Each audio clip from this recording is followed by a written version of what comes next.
Welcome. I'm Doug Morgan, and you're listening to Uncommon Sense, where we hunt for the truth in the topics you're not supposed to talk about, Christianity and politics.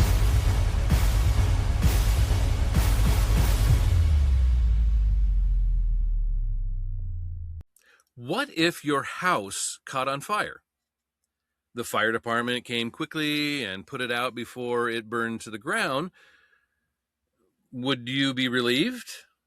Yeah, I'm sure you probably would, right? But what if it happened again? And then it happened again. And then after several times of this happening, the investigators find out that the person that was setting fire to your home is himself a fireman. After being interviewed, he told the police that he did it because there were not very many fires around, and he wanted not only job security, but a raise. How would you feel about that? Now let's take a trip back a few years and remember a man by the name of Jesse Smollett. You know the guy, right? He is the actor that claimed in 2019 that a couple of guys jumped him in the middle of the night with MAGA hats on and tied a noose around his neck and told him to get out of that part of Chicago because it was MAGA country. Well, of course, it wasn't true. He made it all up and even paid the two guys to jump him. Why did he do it? Well, he did it because he couldn't walk down the street of Chicago at night as a black male and find any racism. He wanted to be a victim of racism and to further his career and make more money. All we hear about from the leftist liberals is that our country is so racist. We are so systematically racist that there is no hope for us. And yet we have to be racist towards whites to somehow make up for all the past racism. Well, it turns out that the Southern Poverty Law Center is the Jesse Smollett of nonprofits. In an opinion piece in the Daily Wire from Chloe Trapanano, she says that in August of 2017, extremists came out of the woods carrying torches, their veins bulging from their necks, carrying Nazi swastikas, chanting the same exact anti-Semitic bile that was heard in Germany in the early 30s. Neo-Nazi white supremacists, the Ku Klux Klan, so emboldened by President Trump that they saw him as an ally. Well, those were the words of our former vegetable-in-chief, Joe Biden, who claimed the Unite the Right rally in Charlottesville, Virginia, was the moral catalyst for his entire presidential campaign. A federal indictment now suggests that the catalyst was manufactured, and the people who built it were the same people weeping the loudest over it. The Justice Department has indicted the Southern Poverty Law Center, or the SPLC, for purposefully funding the Unite the Right rally, assisting with the messaging and coordination, and secretly funneling over $3 million to the leaders and organizers of the very racist groups the SPLC claimed to be dismantling. Among them, the Ku Klux Klan, the Aryan Nation, and the National Alliance. Their paid informants weren't just monitoring extremist groups, they were actively promoting them, while the SPLC simultaneously denounced those same groups in its publications and solicited donor money to fight them. Yeah, jaw drop, right? Yes, an organization whose stated mission was to dismantle white supremacy and confront hate across the country, funded white supremacy and hate across the country. The audacity is seriously breathtaking. Not only did the left fabricate Donald Trump's response to Charlottesville? He did not call neo-Nazis very fine people. He explicitly said they should be condemned totally. That's what he said. But it now appears they had a hand in orchestrating the very spectacle they used to build that lie. To appreciate the full scope of this, we need to examine the Southern Poverty Law Center and its omnipresence in our daily lives, constantly working overtime to paint Republicans as the bad guys. Well, they were founded in 1971 in Montgomery, Alabama. The SPLC positioned itself as the preeminent watchdog of American hate, saying combating white supremacy, as they put it. A noble mission, of course, in theory, but in practice, it became something far more useful. A political targeting operation. As genuine white supremacy became an increasingly marginal force in American life, because America is, by any honest measure, not a racist country and hasn't been in years. The SPLC pivoted, though. Rather than declare victory and close up shop, it expanded its definition of extremism to encompass mainstream conservatism. The mission was simple: label conservatives bad and use the label to cut them off from corporate America. These weren't fringe operations either. The SPLC worked with Amazon, PayPal, Google, Facebook, Apple, and MasterCard, among others, telling them who not to do business with. And that list included perfectly peaceful, normal conservatives. Yet all the while, they were warning companies away from neo-Nazis. They were funding neo-Nazis. This is just this the same thing as a wolf in sheep's clothing for our modern political era. The informants, referred to as field sources in the indictment, or just simple Fs, were not heroic spies. They were key players in the movements that the SPLC claimed to oppose. Take F-37, for instance. F-37, secretly paid by the SPLC, a member of the online leadership chat that planned the 2017 Unite the Right event, an attendee who went at the direct instruction of the SPLC. F-37 made racist postings and coordinated transportation to the event. The SPLC paid him more than $270,000. How about F-30? F-30 led the National Socialist Party of America and was the former director of a faction of the Aryan Nations and a former member of the Ku Klux Klan.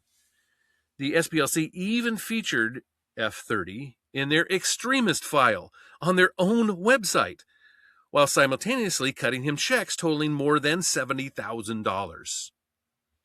How about F-9?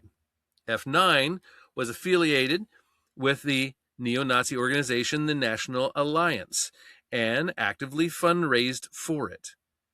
He served as a paid SPLC informant for more than 20 years and was secretly paid over $1 million. These findings are egregious, plentiful, and absolutely unsurprising. From its founding, the Democratic Party defended slavery, fought its abolition, and launched the Civil War to preserve the institution. The Republican Party was founded in 1854 as an explicitly anti-slavery counterforce. Abraham Lincoln, the first Republican president, was elected on the promise of containing slavery's expansion. Democrats smeared him.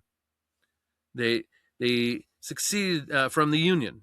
They waged war against his government and ultimately assassinated him for the crime of wanting to free Black Americans. The Ku Klux Klan was formed by Democrats in Tennessee in 1866. Today, Democrats continue to fund the very groups they now pretend to never support. The left has spent decades constructing elaborate historical revisionism around a so-called party switch. The party switch theory is that the parties essentially traded ideological identities sometime in the mid-20th century, conveniently absolving Democrats of their entire history, by the way. It is at best a dramatic oversimplification. But the racist Dixiecrats did not defect en masse to the Republican Party. They largely stayed put. What changed was the branding. The plantation politics of control and dependency simply modernized and metastasizing into a federal welfare apparatus that keeps, well, constitutionists loyal and politicians powerful. Republicans were never the party of slaves. Republicans were never the party of white supremacy. Republicans ended slavery.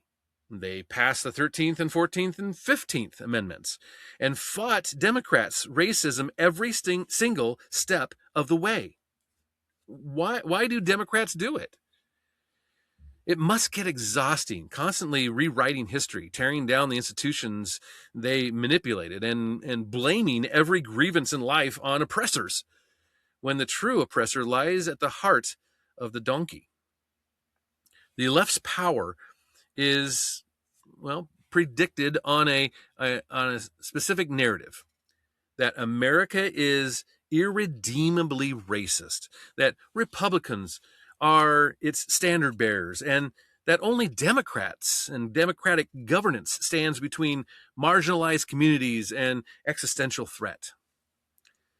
Strip away the narrative, and there is no justification for DEI mandates or race-based policy or collectivism, governance. The reality is that America is an extraordinarily tolerant country. So they have to manufacture racism through organizations like the SPLC to keep the fear alive and the donations flowing and the power grab rolling. Democrats have a lot of nerve pointing fingers from the plantation they built and never abandoned, but they can't stop, and they won't. They have to lie. They have to fabricate, because it is all they have left. Don't fall for it. The blueprint of this particular lie is now visible in court documents. I wish we could all just move on and be normal Americans again. We can forgive past errors. History is messy, and both sides have stains. But I fear nothing will change until we stop letting them rewrite reality, gaslight the country, and play Big Brother with every label they slap on us. America doesn't have a white supremacy problem. It has a Democrats funding white supremacy groups problem. And now the receipts are in federal court. I don't know if I could agree with that more. I think that was very good. And what I also thought was very good too, and in his opinion piece, was Ben Shapiro, when he said, apparently one of the most powerful leftist charities in the world has been donating money to groups like the Ku Klux Klan. Southern Poverty Law Center, a left-wing organization that raises roughly $100 million every year, has been handing money to white supremacists. Why in the world would they do that? What the hell is going on? Let's begin with this premise. The demand for white supremacy on the left outstrips the supply. What do I mean by this? Well, I mean that people on the left think, broadly speaking, that Americans are horrible racists. Then they look around the world, and it turns out that Americans are some of the least racist people in history. Americans basically rank dead last in racism on the planet right now. If you go to any other country on the planet Earth, you will notice significantly more racism than there is in the United States. If you go to Japan, there's a fair bit of racism, as in South Korea, as in India. But when you come to the United States, the polls suggest that the vast majority of Americans are fine with living next to people of different races and fine with intermarrying with people of other races. We have very high rates of ethnic intermarriage in America. We are an extraordinarily tolerant and diverse people. But the left, for the left, to make its play for a communitarian centralized government, they have to constantly suggest that the government must be there to ram decency and goodness down the throats of those evil racists. And the only way that you can sell that proposition is to create a false supply of racism, which brings us to the Southern Poverty Law Center. Yeah, the Southern Poverty Law Center is one of the most powerful left-wing groups in America. It is supposedly civil rights nonprofit originally founded in 1971 in Montgomery, Alabama, and it built a reputation on using litigation and, quote, research, unquote, pretty shoddy research, by the way, to combat what they have called white supremacists and other domestic extremist groups while advocating for marginalized communities as their stated purpose. Well, over time, that turned into monitoring so-called extremist movements. They publish a hate group list, a hate map, and they push programs on biases and intolerance.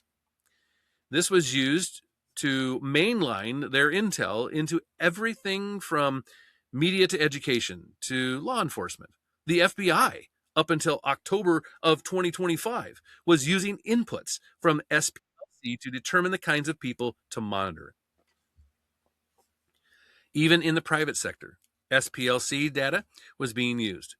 Amazon, under Jeff Bezos, said that it used SPLC data to decide whom to exclude from its Amazon Smile charity programs. How prominent has the SPLC been? Well, since 2010, a search of the New York Times pulls up 711 instances where the SPLC is cited as an authority on hate or discrimination statistics. That's just the New York Times itself. They are the go-to.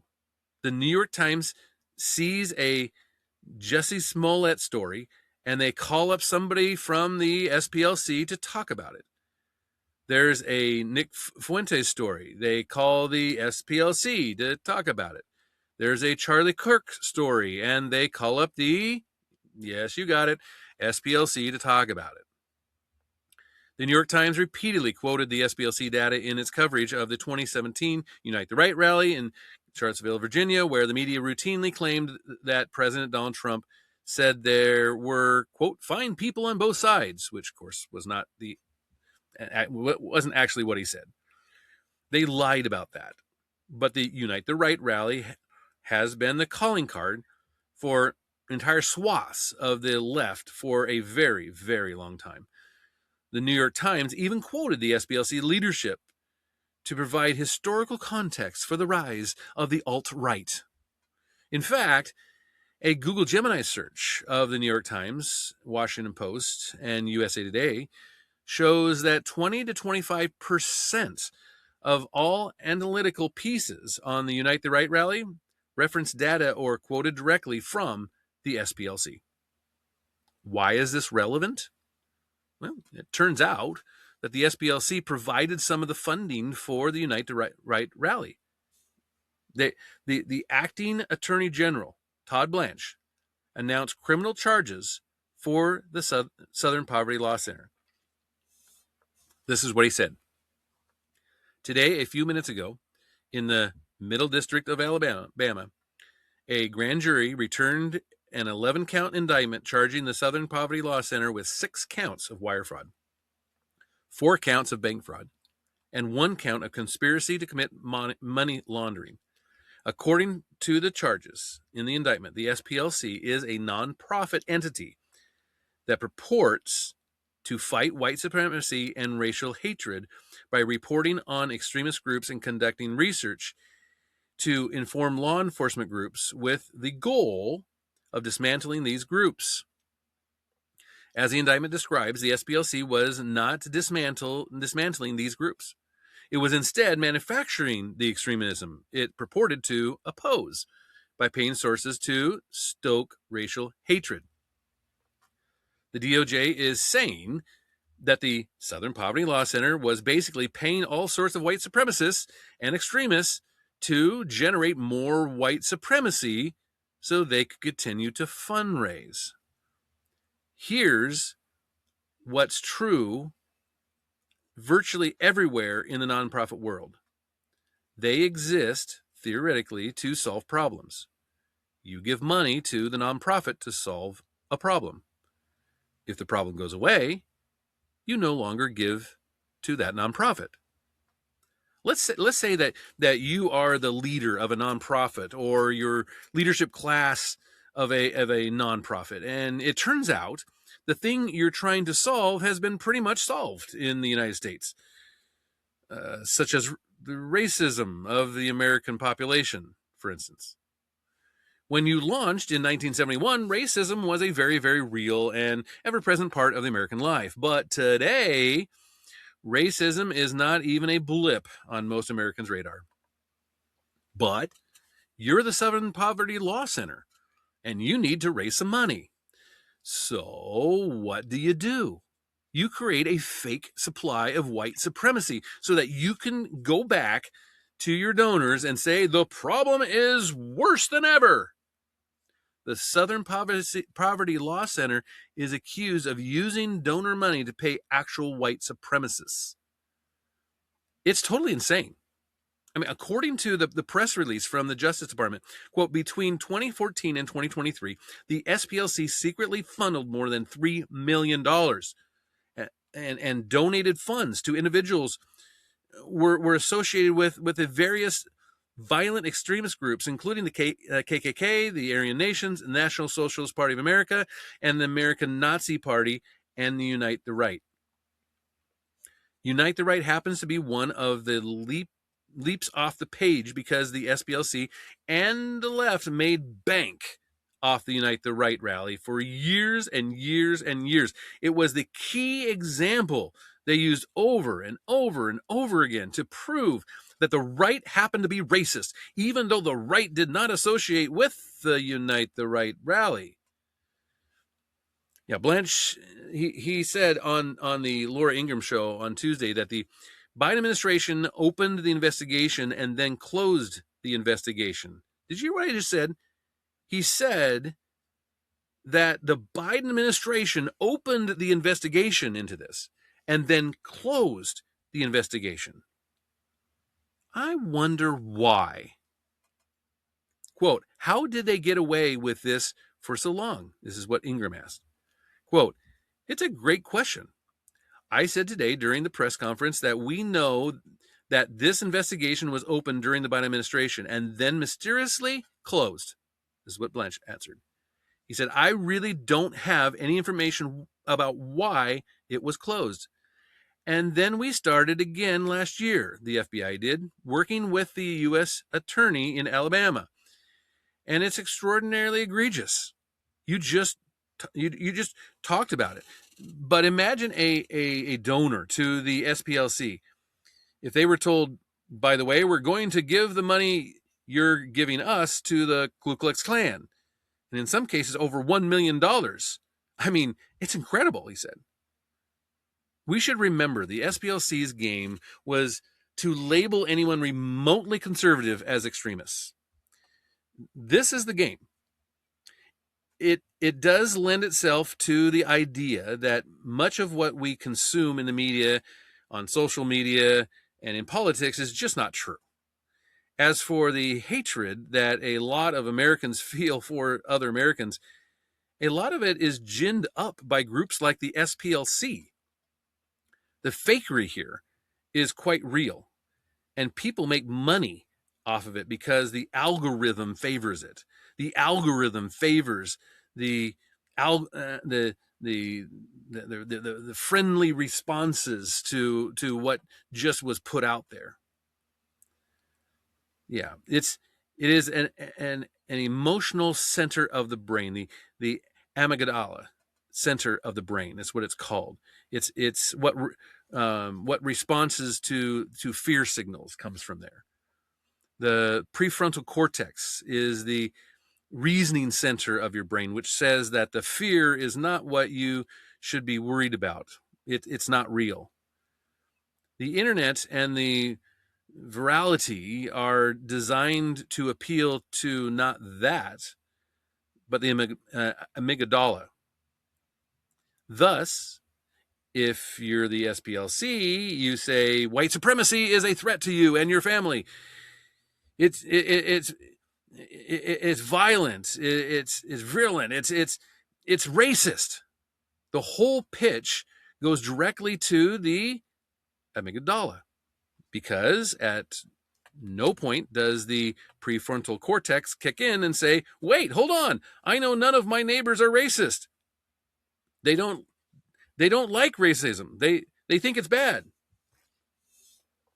But because of your feelings and the feelings part of the brain, and it kicks in, you now think worse of your neighbors, even though you have never really thought about the issue using the reasoning part of your brain.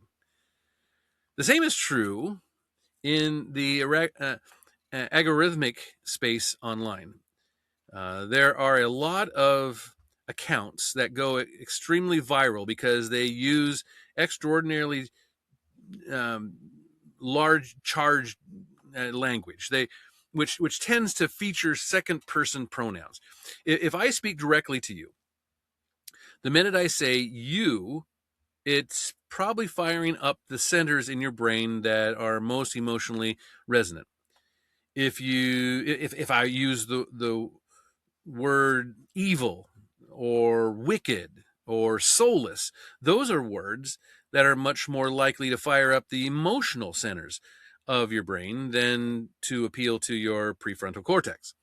It's a shortcut for politicians and influencers and for groups like the SPLC.